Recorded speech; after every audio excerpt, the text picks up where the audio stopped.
Assalamualaikum warahmatullahi wabarakatuh. Sahabat Makassar English Plus, bagaimana kabarnya? Apa bahasa Inggrisnya ada kemajuan, ada peningkatan, ada perkembangan? Mudah-mudahan ada ya. Karena kita belajar bahasa Inggris di Makassar English Plus itu dengan mudah. Nah, salah satu kemudahan yang disampaikan adalah grammarnya itu bisa berurut sehingga mudah dipahami.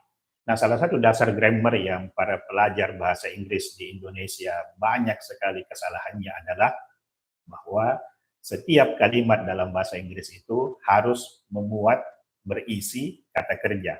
Jadi harus ada kata kerjanya dalam satu kalimat. Nah, ini yang banyak sekali orang-orang Indonesia ketika belajar bahasa Inggris dari SD mungkin sampai selesai kuliah itu masih salah.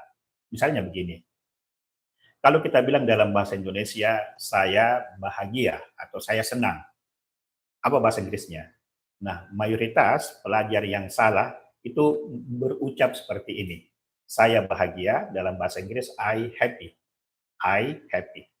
Kenapa I happy ini salah? Iya, betul, karena tidak ada kata kerja di dalamnya. Kata kerja yang dimaksud adalah am. I am happy. Ya, jadi am itu adalah kata kerja. Nah, sekali lagi ketika ini ditanyakan kepada para pelajar bahasa Inggris pemula, banyak yang menjawab, Pak, am itu bukan kata kerja. Terus saya balik, terus kalau bukan kata kerja dia apa? Oh, dia to be, Pak.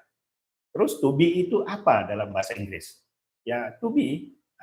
Disitulah kekeliruannya atau kesalahannya kita belajar atau mengajar bahasa Inggris. Kita tidak mulai dari yang paling basicnya, yang paling pahami grammar dengan mudah.